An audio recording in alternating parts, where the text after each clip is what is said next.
Welcome to the Exam Room Live, brought to you by the Physicians Committee. Hi, I am the weight loss champion, Chuck Carroll, and this is the healthiest half hour anywhere online today. Appreciate you joining us right here on Facebook and on YouTube. Coming up, by golly, we have never done a show with a study quite like this before. Talking about hot tubs and your health, because a new study shows that hot therapy may just be what the doctor ordered, especially for people with diabetes. Dr. Hana Kahleova is here to help us soak up the science today. Dr. Kahleova, this is very interesting. Looking forward to our conversation in just a minute. Thank you, Chuck. And and a good doctor is someone who understands. So having been in her patient's shoes and improving her own health, Dr. Jasmine Sardana certainly fits that bill. On this Transformation Tuesday, Dr. Jazz is here to share her powerful story and how she's now using her own experiences to help other busy mothers follow in her healthy footsteps. Dr. Jazz, you're up to some good in this world. Appreciate you taking the time to join us. Thank you so much again for having me, Chuck. Always a pleasure.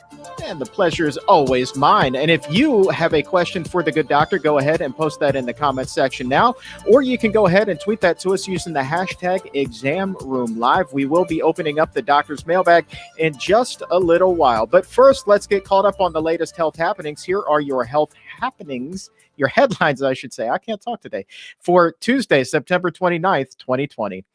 In perhaps the most morbid milestone to date, COVID-19 has now claimed more than 1 million lives. The sinister virus taking less than 10 months to reach 7-figure fatalities.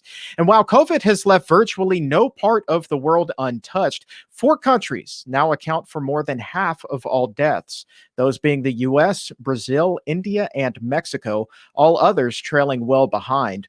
The United States, meanwhile, also has 1 million more cases than any other country, as infection rates here in the States are again climbing, up 15% over the other last 2 weeks. And in nutrition news, if you're spending a lot of time in front of a screen, there's a good chance you're also spending a lot of time eating unhealthy food.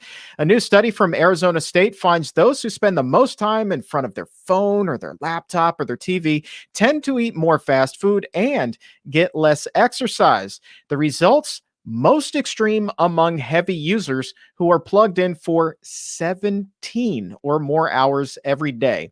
And more than half of the roughly 1,000 people who participated in this study say they get at least 7 hours of screen time every day, still putting them at high risk for health issues, as a diet rich in fast food but poor on fruits and vegetables has been connected to many preventable chronic conditions. And finally, in another first, sneaker giant Reebok is getting in on the plant-based game, releasing a vegan sneaker this week. And as a bonus, the first 50 people to purchase the shoes will also receive a free half bushel of vegetables from a farm near Boston. Cannot make this up. Reebok is also donating another box of produce to needy families for the first 50 pairs sold. And a pair of the Forever Float Ride Grow sneakers, they will set you back about $120. Pretty cool concept there. Excellent, excellent indeed. You know what goes great after a long run in those plant-based sneakers? That would be a good long soak in a hot tub. And it turns out that that good long soak in the hot water is doing more than just soothing sore muscles. For people with diabetes, it can help with everything from their blood sugar to their blood pressure, and maybe even help them lose weight. So says a new study out of Japan. So fascinating research that we simply could not ignore on the show today. So to help us soak up this science, let's welcome Dr. Hana Kahleova back to the Exam Room Live. She is the director of clinical research here at the Physicians Committee. Dr. Kahleova, what a study this is. Thank you so much, Chuck. Can hot tubs improve diabetes? That sounds revolutionary, right? Yes, it does. Let me share my screen with you so that I can show you the slides. This research has been just presented at the conference of the European Association for the Study of Diabetes, which is one of the largest diabetes conferences in the world for healthcare professionals, attended by roughly 20,000 healthcare professionals in diabetes. And this research came from Japan. In Japan, it's a tradition to use a hot tub. So Dr. Katsuyama from Japan came up with this idea as the patients with type 2 diabetes were coming to their clinic. He came up with this idea: why don't we just ask them how much they're using their hot tub and see if it has any impact on their diabetes. So they collected the data from almost 1,300 patients with type 2 diabetes. They used self-reported questionnaires. Using a hot tub is pretty common in Japan, so everyone was using one, but people were differing in frequency. Some of them were just using it once a week, some of them once to 3 times a week, and some of them were using it more than 4 times a week. So they divided up the whole study group into 3 groups according to the frequency. The mean age of these participants was 67 years, so it was an older population. Most of them were overweight. The mean body mass index was 25.9. The upper normal range is 25. So these were overweight individuals, and they had diabetes. So their glycemic control was a bit compromised.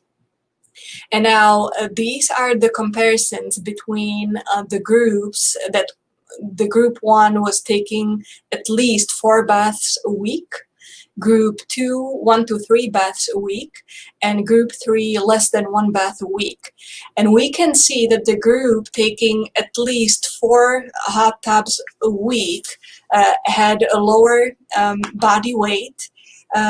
When we compare them to the least frequent group, the difference is almost 4 kilograms, which is about 9 pounds. And so, of course, lower body mass index. Their waist circumference was 9 centimeters lower. That's about 3.5 inches lower. Their diastolic blood pressure was 4 points lower, and they had a better glycemic control as well. And while these data are fascinating, we also need to keep in mind that this was a cross-sectional study, which means the researchers took the participants and basically only looked at the association of using a hot tub with their diabetes and with their body weight. What we don't know if this association is correct, if really using the hot tub will improve your diabetes and make you slimmer and will make your blood pressure drop, or if, for example, using a hot tub is just a proxy for an overall healthy lifestyle, if these people were also exercising more, eating a healthier diet, or if they were just financially better off because they were able to afford it. This inspired me to look up an interventional study which was done in Colorado in 1999 by Dr. Hooper. Dr. Philip Hooper from Colorado did an interventional study with only 8 patients with type 2 diabetes that lasted 3 weeks, and he instructed them to use their hot tub for 3 weeks, 6 days a week, 30 minutes every day. And the findings were pretty astounding as well. The participants lost about 3 pounds over the course of 3 weeks. Their blood sugar dropped so much that one of the participants who was on insulin had to cut down their insulin dose by 20% within the first few days. And their glycemic control also improved. So there's something to a hot tub, but how is it even possible? How would it work? How would a hot tub improve your diabetes? Well, turning up the heat has been suggested as one of the strategies to combat obesity and diabetes. We know that exercise releases some heat. You warm up when you exercise. And that's one of the mechanisms why exercise is so beneficial for, against obesity and type 2 diabetes. Also, sauna bathing has been shown to be beneficial for cardiovascular health.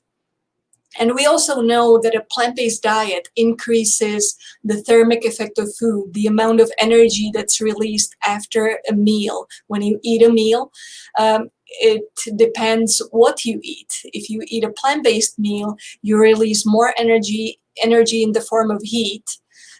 So you get rid of more extra energy compared to a standard American diet. So these are just a few other interventions that you can use together with your hot tub rather than using the hot tub alone. That is wild. That is absolutely wild. And it dawns on me that this isn't the first time that you and I have spoken about some sort of hydrotherapy, because I believe it was a couple of months ago when we were talking about ways that we can boost the immune system. One of the things that you suggested was actually cold water in order to help out with this. So now we're seeing hot water does this and cold water helps with the immune system. That kind of speaks overall to the power of hydrotherapy that I think often goes overlooked.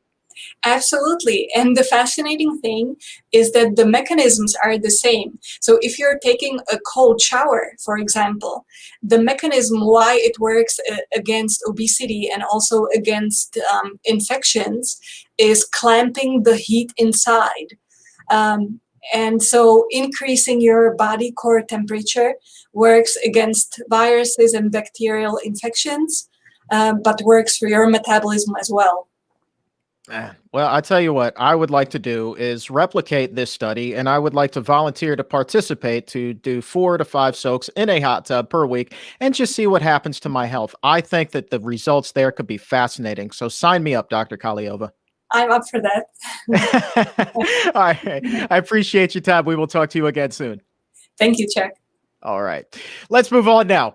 When we are in need of help with our health, we do turn to a doctor, and it helps when that doctor has had a journey to health of their own. One could argue that it builds patient trust, but maybe even more importantly, it also builds compassion as the doctor has walked a mile already in their patient's shoes and knows the challenges that lie ahead.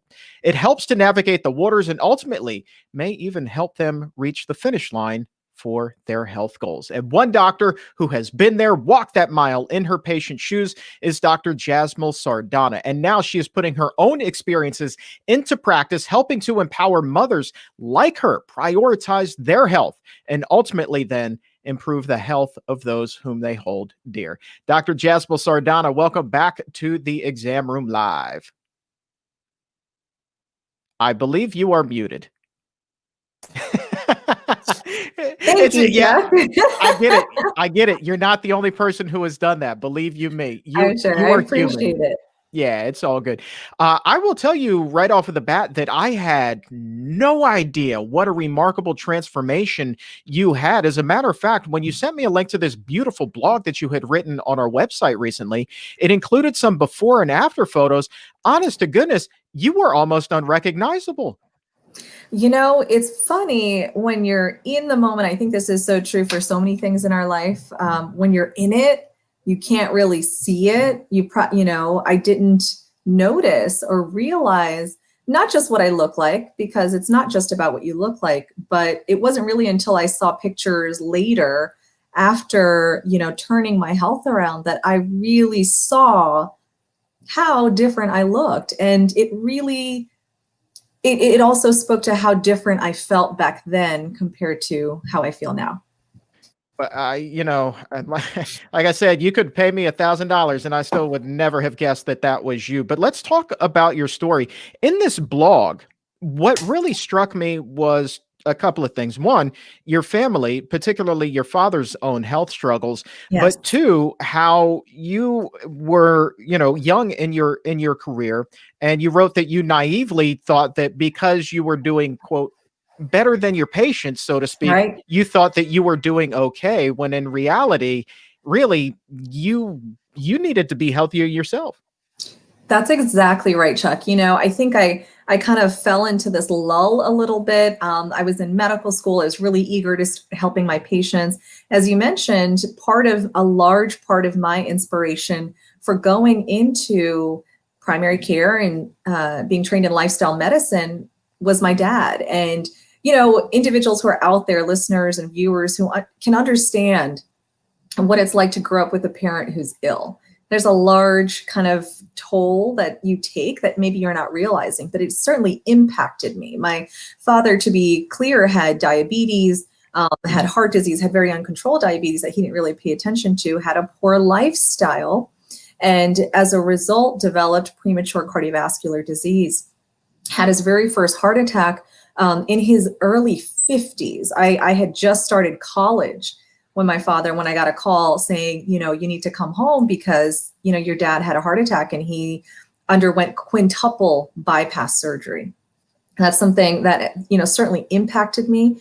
And I knew what I felt like. I knew how powerless I felt, how scared I felt. And I wanted to make sure that no one else had to go through that. And that has really fueled my passion for lifestyle medicine. I want to reach the other daughters out there who might have fathers. I want to reach, fathers out there. I want to reach families. And in particular, what I saw in my own life is, even though I saw that example in my father, going through medical school as a physician, as a medical student, and then going into residency as a resident physician, you're kind of in this, all these other people that I'm seeing are so much more sick than me, right? The patients who I would see in my clinic had multiple conditions. So if you had diabetes, you probably had everything, with the patients that I've seen, the diabetes, high blood pressure, high cholesterol, kind of the whole gamut, autoimmune conditions. And so when I was faced with those patients and I looked at my own health, I'm doing okay. I could probably exercise a little bit more and eat a little bit better, but overall I was doing, I thought I was fine. Well, let's go ahead and take a look at your health transformation here. I believe that we do have those before and after photos that you included in the blog. I mean, look at this. Oh my goodness. I mean, like I said, unrecognizable. Look at this. So, I mean, really, can you talk about how health challenges may escalate for a lot of women, such as yourself here, after they do become a mother? Because I would imagine then that brings in a whole other set of circumstances. Women's health in our country is so important, but unfortunately, I find that focus is a bit narrowed, right? We really care about women's health right before, when they're about to get pregnant. We want to make sure our moms are healthy, and then certainly through their pregnancy. But we kind of fall off a little bit afterwards, where we're not really as aggressive about making sure that women, those who have chosen to be mothers, are really taking care of their health. And while it is so key, it's really important. Certainly your health before you have children, should you choose to have children, really makes a difference and in how well your pregnancy goes, and certainly has effects on not just your own health, but the health of your child. It's also really important to make sure that a mom's health, when their life becomes, slightly a bit more complex, that they have a good handle on it, that they understand how they can continue to prioritize their health. Because now, not only are they worried about their health, and not only is their health impacting themselves, and after your child is born, your health doesn't stop impacting them, right? When you're pregnant, you're like, oh, I really want to stay healthy. I want to make sure that for the health of my child, I'm staying healthy. But after the child is born, your health still matters and still makes a large impact on not just your child, but also your family. And that's kind of a secondary importance of focusing on your own health. The primary benefit is, number one, to take care of yourself, because as the old adage goes, you can't really pour from an empty cup. You got to fill yourself up. You got to take care of yourself as moms first. I love the way that you put that, prioritize your health. I think that the last time you were on the show, you used the analogy, like you go on a plane and they tell you to put your own oxygen mask on first before you put it on the person who's traveling with you. I think that a lot of people who are watching this right now, Dr. Jazz, are like, okay, well, let's talk specifically about what it is that she did. How did you then take charge of your health? How did you stumble upon lifestyle medicine and really, really turn things around for yourself? Yes, thank you. So I get asked that quite a bit. And so before I had children, I wasn't the healthiest. I probably didn't get to the doctor as much as I needed to. Obviously I'm busy. Life is busy. I can't do it. And I never got really around to my doctors. And come to find out, I was actually this close to diabetes. I certainly had, I was now in the overweight category, and I also had high cholesterol. And it was a jarring kind of experience to hear that. Chuck, can you remind me what you just specifically asked? I kind of started talking about my own journey, but what I did, sorry. There you were answering the question. You were on a roll. So as Great. you were, Okay, as good. you were. So I got this news that I was this close to diabetes and I was this close to these conditions and risk factors that I was so nervous about getting, because I was able to see it in my own dad. And it was a really kind of humbling experience to get that diagnosis, because I was in denial. I didn't want to believe it, right? Like, no, I have a dad who's ill and I've been telling him all the things that he needs to do. How can I have this? So once I found out that I had it, which, was my very first point, which is see your physician. I know, especially with COVID, people are probably a little bit more reluctant to go see their physician and to get blood work, but your health is still top priority for everyone out there. Still make the appointment to see your primary care doc, do the telehealth visit, get your blood work done so we can make sure that we're staying on top of it. So number one, it's important to go see your doctor. Number two, once I got that diagnosis, at that time, I didn't know about lifestyle medicine. I there were medications available to me, metformin, and statins. I wasn't at the point yet where I would have needed a statin. So my doctors really just kind of gave me this vague advice, which is you should probably lose a little bit of weight, start eating better, and exercise a little bit more. And I thought to myself, yeah, I know, but I didn't really know where to start. And it kind of stayed that way. And I didn't really start or jump on making that, a quick change, like right away. I kind of froze a little bit with that diagnosis, if I'm being really honest. And before I knew it, I was pregnant, had a child. I was in my second year of residency. So I was doing 36-hour shifts in the hospital when we were still allowed to do 36-hour shifts. There's much more restricted time now in the office, in the residency programs. However, I was doing overnight shifts, pregnant. As you can imagine, Chuck, I didn't really have a ton of time to, plan out my meals and think about what my next meal was going to be or when I was going to exercise. That wasn't my frame. That's not what I was thinking about. And as it were, I got pregnant. I had a child in my third year of residency. I got pregnant again, had my second child. And then before I knew it, I had a third child. And during that time, I never quite caught up and had the chance to start making these changes for myself. And there was a point in the midst of all of that where you are literally feeling like the weight of all of this responsibility of having to take care of not just yourself, but all these little people that you're responsible for feels so overwhelming.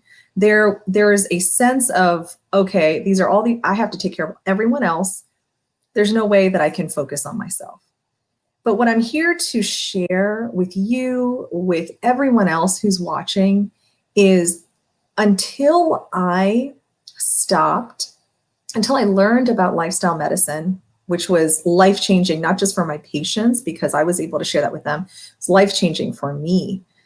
It wasn't until I heard about that and how plant-based diet, cutting out the meat, dairy, unhealthy fats out of my diet, until I heard about truly, how to incorporate enjoyable, regular physical activity, that I started to do it. And I also did not feel like I had the time, the energy, the patience, the reserve to be able to focus on myself. I really just wanted to sleep whenever I could. But I started making changes slowly. So Chuck, there was no medications. I didn't have surgery. I just started walking. I started talking to my mommy friends because I knew that I, felt like it in the moment that I was by myself in the silo with all of these responsibilities. And it wasn't until I started to reach out and saw other moms who had walked this walk and who were able to be healthy that I saw that it was possible. And I think that's the other important piece is you have to know it's possible. You have to know. that you can be a mom. You can be a very busy mom. You can be a mom who works and has 3 children or more and a family, and still be able to focus on your health and get better. And that's a huge piece that I want to make sure that I share. So I started off with small steps, walking, talking to other moms for support. And another big piece, and I would not have done this if it wasn't for lifestyle medicine, and this is one of the really unique parts of this course, is I actually started setting goals for myself. And, you know, as we go through life, you kind of just pushed along, right? Okay, go to medical school, you're doing residency, and now you're pregnant, you have a kid, you're pregnant, you have another kid, and kind of life kind of pushes you along. And nowhere in that, you know, period of time did I ever stop and say, well, what is it that I need to do for my own health? I was just kind of going along with the flow. And so I started to actually make small goals for myself. I said, this week, I'm going to make sure that we're definitely doing a meatless Monday, and I'm going to plan ahead for it. I'm going to get excited for it. I'm going to get on Pinterest. I'm going to find, you know, recipes that I know that I'm going to love, and start creating those recipes. I really enjoy taking photos of my food. I know some people, that was the one way that helped me stay really committed to it and excited about it. So finding ways to incorporate whole food plant-based meals, started walking really slowly, and the support of my mommy friends, and making goals for myself. That is how I was able to turn my life around. And it wasn't something that I was able to do. Some people can do this very quickly. From my own personal journey, again, also important to note to others that everyone's journey is going to be different. The most important thing is that you know exactly where you're going. And I say this to my patients all the time: unless you know where you're going, you're going to stay stuck right where you are. And a year later, you're going to wonder, well, nothing changed. What happened? So you've got to make those goals. You got to know where you're going so you can actually start making these small changes. A couple of points there. Yeah, it's all good. So let's unpack that a little bit. A couple of points that I want to make here. One, I'm equally surprised and not surprised the fact that you two were given that vague prescription for diet and exercise by your own doctor, being a doctor yourself. And so, I think that a lot of times a patient may feel slighted when they get that diagnosis, but you certainly, you got the exact same thing. And so that speaks volumes about why courses such as this are in fact so important. But the other thing, having had a much different health transformation story of my own, I can say that the way that you implemented a number of small goals for yourself to reach your ultimate goal, that is so critical, because when you stand at that starting line, you're right there and you're looking way down the road, and that finish line, your health goals, what it is that you want to accomplish seems so far off in the distance. We feel like, why even bother? It's just impossible. But those small goals to get going, that is so critical, Dr. Jazz. Absolutely. Absolutely. And there is power in those small steps. And I don't know what it is. It might just be part of the society that we live in, because there's a pill for every ill. And if you want something done, there's probably a pill or a supplement or something that you can take to help you get there. But what we always come back to is that there isn't a shortcut to it, but there's an easy approach to getting healthier. And it's going to look different for each person, but the formulas that you can use to get there, goal setting is a huge piece of it. And having support, having, other people who are facing similar challenges and who can be there as a source of support is invaluable as well. All right, well, let's talk about this, because you're going to get that support. You're going to get the goal setting with this course that you've developed called Planted, which is a great name, by the way. So let's talk a little bit about this, because this kicks off next Monday. As a matter of fact, it's going to run October 5th through November 23rd on Monday evenings. Let's talk a little bit about this course. Who should take it? What can they expect? Absolutely. So who should take this course? So anyone who's a mom, And that doesn't necessarily have to be limited by, the traditional definition of the word.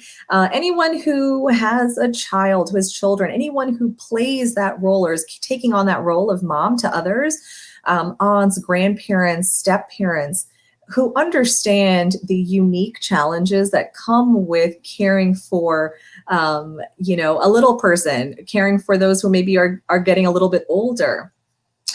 Is what this course is geared towards. Individuals who, you don't have to be plant-based, you don't have to be vegan. If you're plant curious, if you're just interested in learning about, what is the real evidence behind a plant-based diet?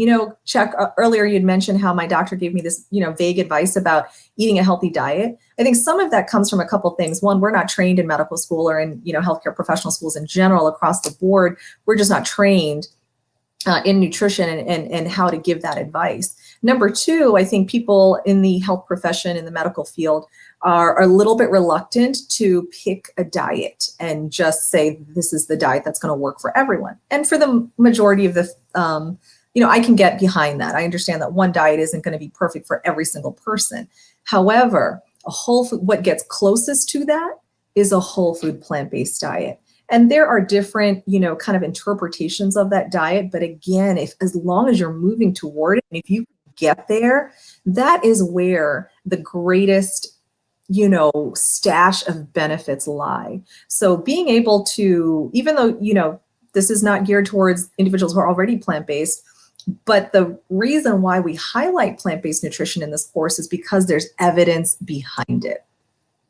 And that's why we exist at Barnard Medical Center, is because of the evidence behind a whole food plant-based diet. And that is why that is such a foundational piece of this course. It doesn't mean that you can only be plant-based to take this course. It's really about learning about plant-based nutrition. So if you're curious about it, this course is for you.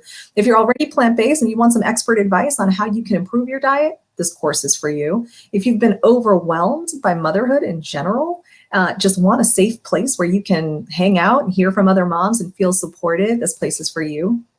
If you want to figure out how to actually realistically, I know in theory it's great to ask moms to prioritize their health. It's not for want of wanting to. Sometimes it's just that they can't feel like they can. And so finding the time, that's the first ask, is finding your time, at least 60 minutes once a week. Can you find that? Out of the 10,000 plus minutes in a week, can you find 60 minutes for yourself? And if you find, or if you feel that your health is important enough for that, and you can make that happen, that's the first step that you've already done. It's the biggest, hardest step, is making that commitment to meet for 60 minutes once a week for 8 weeks. And during that time, you'll have the support. If that's what you need, that's what you'll get. You'll learn about plant-based nutrition, but not just about nutrition, Chuck. So if you're interested in about exercise and how to get, regular physical activity into a busy lifestyle, join us. We can talk about and learn about how to do that. If you're interested in sleep, my goodness, parents who, I'm silly this way, but if I have a friend or a family member who's expecting, and they ask me for my advice, my number one advice to all moms to be, or parents to be, is just to sleep, no matter what. So if you are sleep deprived, this class is for you, because not only are we going to have our family nurse practitioner talk to us about the importance of sleep, we're actually going to also have this amazing pediatric sleep consultant, Hadley Stewart. She has a company called Bon Nuit Baby. And she's going to talk to us about how to get our children to get better sleep, because our sleep, or the lack thereof, is so closely tied with how much sleep that our kids are getting or not getting. So that's an important piece. So there's lots of reasons and ways that individuals could be interested in. There's lots here for you.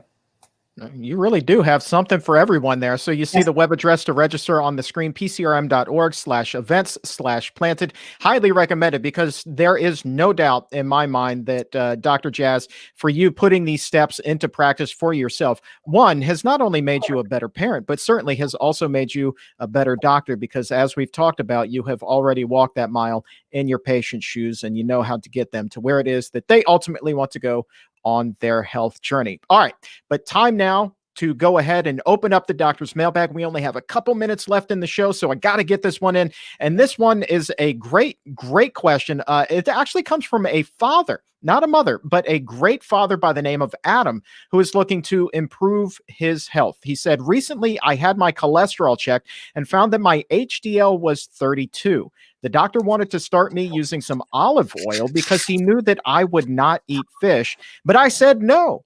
Do I really, though, need to worry about my HDL since my LDL was 78? And what can I do to bring up the HDL without using oil or causing my LDL to go up? He says he's still trying to lose weight and doesn't want to turn to a lot of walnuts or avocados.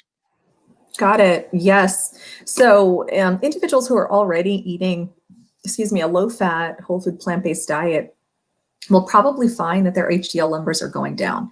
So HDL and LDL are the different types of cholesterol. I think we've kind of, personified these particles to be, good cholesterol and bad cholesterol. It really relates to the transport of cholesterol. So HDL is responsible for removing cholesterol and getting rid of the excess cholesterol in our bodies. So it makes sense that if you're already eating a low-fat, whole food, plant-based diet and your LDL is down, that your body doesn't require as much HDL to remove the cholesterol because your cholesterol is down.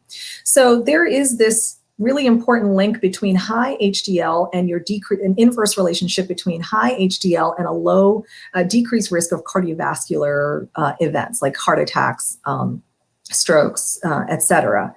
However, what we haven't been able to, strongly associate is this link between the opposite, which is low HDL, and an increased risk of heart disease. And studies have tried to do that. There was this one study called the MESA trial, which is the multi-ethnic study of atherosclerosis. And they looked at about 6,000 individuals who did not have heart disease and didn't have any of the risk factors, I believe, either for heart disease, like smoking, high blood pressure. They controlled for their bad cholesterol or LDL as well. And they just looked at their HDL levels and their incidental cardiovascular risk. And what they found is that they didn't really see that association between, their levels of HDL and their cardiovascular risk, which makes us question and consider maybe it's not just the HDL itself. There might be a component or the HDL particles, because HDL has different size particles. So this study tells us that it might not just be the cholesterol control containing portion of HDL that's important for cardiovascular risk. There might be something else that's part of HDL that might be related to cardiovascular risk. And so my advice to our reader is going to be, one, if you're already eating a whole food, low-fat, plant-based diet, some of your low HDL is to be expected. Again, you should see your physician. You should also follow up with a cardiologist if that's recommended for you. But some ways that don't involve eating fish, if you're not eating fish, to help improve your HDL levels are, one, aerobic exercise, right? We want to get ideally 150 minutes throughout a week of really good physical activity where you're a little bit breath, you're still able to have a conversation, but your heart rate's up and you're a little bit breathy, and that's absolutely healthy. We know that with each incremental increase of aerobic exercise, 10 minutes or longer, 20 minutes is best, that we do certainly see that link and association between improvement in HDL and increased aerobic activity. We also talked, he had mentioned oils, and choosing healthy fats that are naturally found in things like avocados and nuts. And I know that he wanted to be mindful of his weight. And so choosing those fats and choosing them in the right portion size and in the right frequency is what I would recommend. I don't think that person's smoking, but if you're smoking, absolutely stop smoking, because that can certainly affect your cholesterol levels. And losing weight. Portion control, choosing a whole food plant-based diet, really taking, really good inventory and limiting the processed foods is going to be really key. And when it comes to your diet, also, even on a whole food plant-based diet, sometimes simple sugars can sneak in, right? And we know that a diet that's high or rich in simple sugars and starches like white rice, white potatoes, white pasta, have poorer lipid profiles than individuals who choose better carbs. So carbs are not evil, carbs are not bad, but it's better to choose the healthier forms: brown rice, brown pasta, whole wheat, and whole grains when you're eating carbs. So making sure, because that piece is really important in helping to improve your HDL as well. All right. Dr. Jazz, appreciate your time. Again, sign up for Planted, pcrm.org/events/planted. You will not be disappointed. You see that right there on the screen. What a pretty little graphic that is. A healthy lifestyle program for moms. Dr. Jazz, I can't think of a better person to lead that program than you, and I appreciate you taking the time to join us here on the Exam Room Live today. Thank you so much, Chuck. I do just want to give a shout out to dads and fathers and our family and our friends, because moms and those who mother, who are caregivers, we can't do this on our own. We can't do it by ourselves. So we absolutely appreciate the support of those who support us and for holding down the fort while we take some of this time out for ourselves. So thank you to all of you guys. Well, I think that you're going to like this little bit, because Adam, the gentleman who asked the question on the show today, he actually sent me a DM on Twitter after I was looking for people to do fantasy football, vegans to do a vegan fantasy football league this year. Anyway, he's a big NFL fan, but it turns out his whole family now is seeing big improvements to their health after switching to a plant-based diet back in February. He said that both he and his wife have already lost just a tremendous amount of weight, and Yes. Their daughter is right there. She's trying to keep right up with them. So it's just tremendous. The whole family is doing this together and just Oh my reaping gosh, the benefits. phenomenal. Yeah. Oh, I love hearing that. Thank you for sharing that, Chuck. You got it. And we will talk to you again soon, okay? Thank you. All right. If we didn't get to your question today, I promise you we will save it and try to get you an answer on an upcoming episode. So keep on posting that in the comments section, or you can tweet them to us at PCRM, at Chuck Carroll WLC. Just make sure that when you do, you use that hashtag Exam Room Live. And don't forget, if you are in need of a great plant-based doctor or dietitian to take your health to the next level, including Dr. Jazz, you can schedule an appointment at the Barnard Medical Center. Telemedicine visits are available in more than a quarter of the country now. And this is a great opportunity to go ahead and put nutrition on the forefront of your health goals. Call 202-527-7500 or log on to Barnard Medical to schedule your appointment today. And coming up on the show tomorrow, Dr. Neil Barnard will be back, and we're going to continue the motherhood theme here on the Exam Room Live. But this time, we're going to be looking at plant-based pregnancy with two women who are putting together the ABCs of getting your body ready to become pregnant, all without meat or dairy. They call it the Pregnancy Advantage, and we call it awesome science. So we're going to talk about that tomorrow back here on the show at noon Eastern. And if you like today's show, don't forget to like the Physicians Committee on Facebook and subscribe to the channel on YouTube. That's going to do it for us here today. My thanks again to Dr. Hana Kahleova and Dr. Jasmine Sardana for joining us, and to the crew behind the scenes that makes the magic happen. Appreciate you. And to you who is watching my Exam Roomie, we do this show for you. So thank you so very much for being here and helping to make the world a healthier place, one show at a time. On behalf of everyone here at the Physicians Committee, I am the weight loss champion, Chuck Carroll. We'll talk to you again tomorrow. But until then, stay safe, take a stand, and keep it plant-based.